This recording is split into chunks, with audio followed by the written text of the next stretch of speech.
ብሩኬ ዛሬ እኮ ተበላ በድንገት በሀይሚዬ ውበት ፈዞ የልመና አይነቶችን በሰልፍ ነው ያሽቀዳደማቸው። እስኪ ልዝፈንልሽና ግጭኝ። ኧረ ታይ ግን ዛሬ ስጭኝ። አጋጣሚዎችን ተጠቀሚባቸው። አልጋው ድንኳኑ ሀይሚዬስ ደግሞ ምንድን ነው እንደዚህ ማማር? እንኳን አይደለም ወንዱ ብሩኬን እኛን ራሱ እኮ አፈዘሽን። ምንድን ነው ውበቱን እንደዚህ ከቀን ወደ ቀን የደፋብሽ? ቤተሰብ እንግዲህ ቀን ሙሉ ስንጠብቀው የነበረው የብሩኬና የሀይሚዬ ቪዲዮ ተለቋል። እውነትም እንኳንም ጠበቀው። እንኳን አይደለም አንድ ቀን ለምን 2 ቀን 3 ቀን አይጠበቅም? ይሄንን የመሰለ ቪዲዮ ማለት ነው። እና እነሱ ዛ አሪፍ ታይም እያሳለፉ እኛ ራሱ እዚህ ስናየው ይሆናል አይደል? ደስ ብሎን ውስጣችን ደስ ብሎት እኛም ከነሱ ጋር ፈን እያደረግን የምናሳልፈው ስለሆነ በጣም ደስ ብሎኛል። የምሬ እንደምላችሁ በመጀመሪያ ያው ብሩኬ የጠፉበትን ምክንያት ሀይሚን ብሩኬም ተናግሯል። እውነት ለመናገር በጣም አዝኛለሁ። እናትን ማጣት ማለት በጣም ከባድ ነው። እንግዲህ ለልጁ ጽናትን ለእናትየዋ ደግሞ ነፍስ ይማር ነው ልል የምችለው ማለት ነው። እና ያው ቡታጅራ እንደሄደ በእርግጥ እኮ ብሩኬ ማለት ነው ስቶሪ ላይታችሁ ከሆነ እናቴ ኑሪሊ ብሎ ብቻ ረዘም ያለ ጽሁፍ አስቀምጦ ነበር። እና ምን ተፈጥሮ ነው ምናምን ብዬ እኔ ለራሴ ጭንቅላቴ ላይ ጥያቄ ፈጠረብኝ። ከዛ ግን ምንም አላልኩም እና ለካ ያንን ነገር ስላየ ነው እንግዲህ የጓደኛው እናት አርፋ ቡታጅራ እንደነበረ ተናግሯል። ሀይሚም ደግሞ እሱ ከሌለ ብቻዬን ብመጣ እንኳን ላታዩ ትችላላችሁ አለች። አረ ሀይሚዬ ነይልን፣ እኛ በደንብ ነው የምናይሽ። ለምንድን ነው ማናይሽ? ሲጀመር እኮ የኛ በር እያየን ዩቱብ ላይ ብሩክ ዩቱብ ላይ እየገባን በር ሁሌ ማየት ልማዳችን ሆኗል። እና አንዳቸው ከሌሉ አንዳቸው ብቻቸው ነው ቪዲዮ እንደማይሰሩ አውቃለሁ፣ ይጠባበቃሉ። ሀይሚና ብሩኬ ሁሌም ቢሆን አንዳቸው ከሌሉ አይሰሩም። እና ግን የደረሰኝ ነገር ብሩኬ አንዳንድ ነገሮችን እያስተካከለ እንደነበር ነው። ሱፉንም ከቡታጅራ ለለቅሶ በሄደበት ነው ይዞት የመጣው። ዛሬም እንዳያችሁ ድክምክም ብሎታል። ቢሆንም ደስ የሚላችሁ ነገር የሀይሜን ፍላጎት በግብዳ ነው የሚያሳካው። የምሬን ነው የምላችሁኝና አንደኛ ቫላንታይን ነው። ቫላንታይን በነገራችን ላይ በብዛት ኦርቶዶክስ ተዋህዶ አትፈቅድም ስላችሁ ቤተክርስቲያን አትፈቅድም በአጠቃላይ ማለት ነው። ይሄን የተባለበት ደግሞ ብሩኬም ዘርዘር አድርጎ ተናግሮታል። እውነት ለመናገር ቫላንታይን ሲባል በጣም ብዙ ሰው ምንድን ነው የሆነች ከፍቅረኛው ጋር ይሄዳል፣ የሆነ ይዝናናሉ፣ ከዛ አብረው ያድራሉ። ያ ነገር አለ። በመሀል ልጅ ሊፈጠር ይችላል። ምናልባት ያቺ ሴት ጭንቅ ውስጥ ከሆነች ልጅ የሆነ ነገር ልታረግ ትችላለች። ይሄ ደግሞ ነፍስ ማጥፋት ነው። ነፍስ ማጥፋት ደግሞ በማንኛውም ሃይማኖት ይፈቀዳል ብዬ አላስብም። እና እኛ አረዳዱን ነው ያልተራዳ ነው ማለት የፍቅረኛሞች ቀን ሲባል ለማንም ለምትወዱ ሰው ጊፍት ሰጣችሁ አብራችሁ አሪፍ ጊዜ ልክ እንደ ብሩኬ አሁን ያደረገው ምንድን ነው ለሀይሚ የሚያስፈልጋትን የምትወዳቸው ነገሮች ሁሉ አደረገላት። ግን ደግሞ መብቷን ጠበቀላት። ቤተሰብ እንግዲህ ያው ከቡታጅራ መጥቶ ሀይሚ ጸጉር ቤት ነበረች። ቤቱን አስተካክሎ እንዳያችሁት በጣም ነው የሚያምረው። የሚያምር ቀሚስ ነው የገዛላት። እውነት ለመናገር ቀሚሱ እንዴት እንዳመረባት እኛ ብቻ አይደለንም። ብሩኬን አይታችሁ ከሆነ ፍዝዝ ነው ያለው ልክ ለብሳው ስትመጣ በጌታ ስም እስኪ ተመልክቷት እንዴት እንደምታምር ብሎ ፍዝዝ ቤተሰብ። ከዛ በኋላ ሁላ ሙዱ ተቀየረ። ሀይሚን ልመና ጀመረ። የምሬን ነው ልዝፈንልሽና ምን ትሰጭኛለሽ ትገጭኛለሽ ይላታል። ከዛ ደግሞ ይችን አጋጣሚ ተጠቀሚበት ሀይሚዬ ስጭኝ። ኦ ማይ ጋድ ዛሬማ ጫን ያለው ነው ብሩኬ እንዴ! ገና ሳትሰጥ እኮ አንተ ሲጀምር ወገቤን አሞኛል ራሴን ደክሞኛል እያልክ ነበር። ብትሰጥ ምን ልትሆን ነው ማለቴ? እንዴት ልትሆን? ኦ የብልግና ወሬ ልጀምር ነው ቤተሰብ። ግን በጣም ደስ ስላለኝ ነው ቪዲዮአቸውን እና ሀይሚዬ ከምታስቡት በላይ ደስ ብሏታል። በደስታ መካከል ደግሞ ፍራቻ ገባችሁ አይደለ? የሚያምር ቀሚስ ነው የተሰጣት ቀይ በቀይ። ቫላንታይን ሲባል ያው ትርጉሙ ወይንም መልእክቱ ሌላ ነው እንደነገርኳችሁ። ብሩኬም እያለ ነበር ሴቶች በተለይ ወንዶች ስሜት ውስጥ ሆነው እንኳን እዚህ ነገር ላይ ቢገፋፉ ሴቶች ራሳችሁን ጠብቁ፣ እናንተ ናችሁ የምትጎዱት። ብዙ መልእክቶችን እያስተላለፈ ነበር።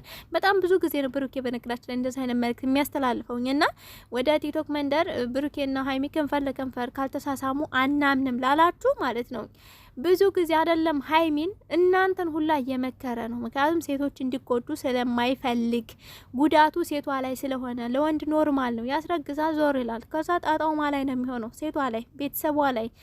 በተለይ ደግሞ ሴቷን አተጎጂ እና ከንፈር በመሳብ አይደለም፣ ፍላጎትን በማሟላት በማክበር ሪስፔክት በመስጠት አያችሁ አይደል? ዛሬ ማንኛው ወንድ ነው አሁን ይህን ሁሉ ነገር አድርጎ ሀይሚን እንደዚህ አምሮባት ተወዋ ትቷ ስላሽ የሚለው እንዳያችሁት መኝታ ቤቱ ራሱ እንዴት እንዳስዋበው አብሮ የሚያደኩር ያስመሰለውኝና አሳምሮ ያው ሀይሚን ለመሞከርም ለመፈተንም ነው ብሏል።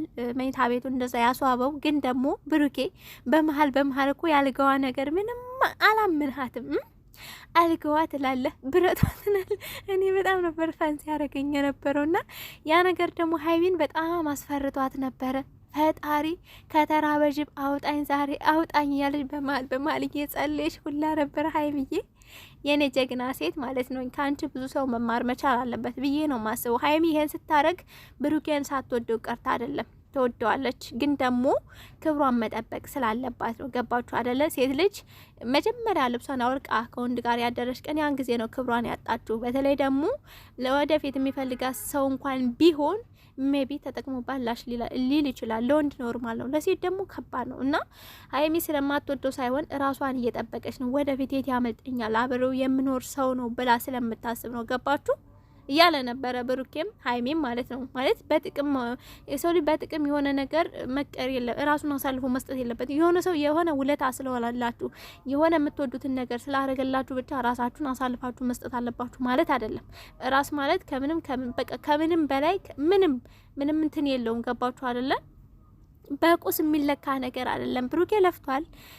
ብዙ ነገሮች የምትወዳቸው ነገሮች አስተካክሎላታል። ያ ማለት ግን ራሷን አሳልፋ ትሰጣለች ማለት አይደለም። በጣም ጀግናንሽ ቅመሜ ማለት ነው። አምሮብሻል፣ ተውበሻል። ግን ደግሞ ፍራቻሽ እኔ ራሱ ተጋብቶብኛል። የሆነ ደስ ብሎ ቪዲዮን እያየሁት ሀይሚን ነው የምመለከት። ወይን ለመቅመስ ለመጠጣት በጣም ነው የፈራችሁ። ገባችሁ አይደለ? ዛሬ አጠጥተ ምን ልታረገኝ ነው? ምን አስበህ ነው?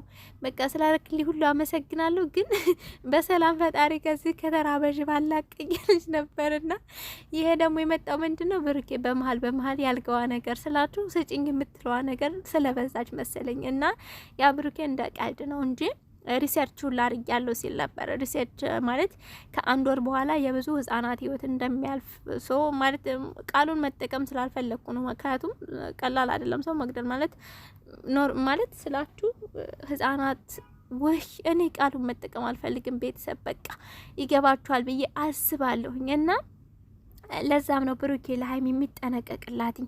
በዚህ አጋጣሚ ብሩኬ በጣም ጎበዝ ነህ ማለት እንደ ወጣትነት አይደለም። የትንሽ ትልቅ ብል ማጋነን አይሆንብኝም። ራሱን ጠብቆ ሰውንም የሚጠብቅ ማለት ነው። የሰውን ስሜት የሰው ሞራል ማለት የሀይሚን ፍላጎት የሚያከብር ሌላ ሰው ቢሆን እንዴትም አድርጎ እንዴትም ሀይሚ ምንም ክብሯን ብትጠብቅ የብሩኬም እንዴት ነው ድጋፍ አለበት ብዬ ነው ማስበው። ሴት ልጅ በጣም በትንሽ ነገር መሸወድ ትችላለች። እሱም ደግሞ በቁስ ሳይሆን የሆነ ቀርቦ መሸወድ ይችላል። ወንድ የሆነ በሚናገራቸው በሚያደርጋቸው ነገሮች እና በተለይ በሹክሹክታ በሚናገራቸው ነገሮች የሴትን ልብ ወይንም ደግሞ የሴትን ስሜት መቀየር ይችላል። ገባችሁ? በዛ መሸወድ ይችላል እና የብሩኬ መርዳት አለበት ብዬ አስባለሁ። ሰው በጣም ተመችቶኛል የዛሬ ቪዲዮዋችሁ። ብሩኬ ለምን አልተሳካልህም? የሚሳካልህ ስታገባ ነው። ገባህ አይደል? ሀይሚ ስታገባ ዛሬ እኮ ያው አየው ሸባይ ስትል ሰርግ የሚለው ነገር መጥቶላታል ሀይሚ እና ቀጣይ ደግሞ ዱባይ ላይ አሪፍ ጊዜ ያሳልፋሉ ብዬ ተስፋ አድርጋለሁ። ያው ሀይሚም ይመስለኛል በቃ ነው እንትኖቹ ጠፍተዋል። ድሮ የነበሩት ስሜቶች ማለት በብሩኬ በኩል የመጡት እያንዳንዱ ነገሮች ክሊም ባይሆኑም ግን እነዛን ነገሮች የረሳቻቸው ይመስለኛል ተስፋ አድርጋለሁኝ እና ነገሮች ደግሞ ቀስ እያሉ ይስተካከላሉ። ብሩኬም ዛሬ እያነሳ ነበር ሞኝና ወረቀት የያዘውን አይለቅም አትበሉኝ፣ ግን ደግሞ የተሰማኝን ወይንም የሚሆነውን ነገር መናገር አለብኝ። ሀይሚ የመሄድ አላማ ያላት አልመሰለኝም። ለዛም ደግሞ እስካለው ድረስ ላጽናናት የሚፈልገውን ፍላጎቷን ላሟላላትኝ እያለ ነበረ። ብሩኬ አታስብ ግን በጾም መጣችሁ ምን ልሰሩ እንደሆነ ነው ግራ ያገባኝ። ሌላው እንኳን ሀይሚዬ ትመጣለች። ዶኖሪ የብሩኬ ዶኖሪ ቤተሰቦች ለማን ወዳቸዋለሁ። ላይክና ሼር እያደረጋችሁ ተቀላቀሉ። የብሩኬ ልመና ያው ቀጣይ ሰርጉ ላይ ይሳካል ብዬ ተስፋ አደርጋለሁ። በጸሎታችሁ አስቡትኝ እያልኩኝ ባባይ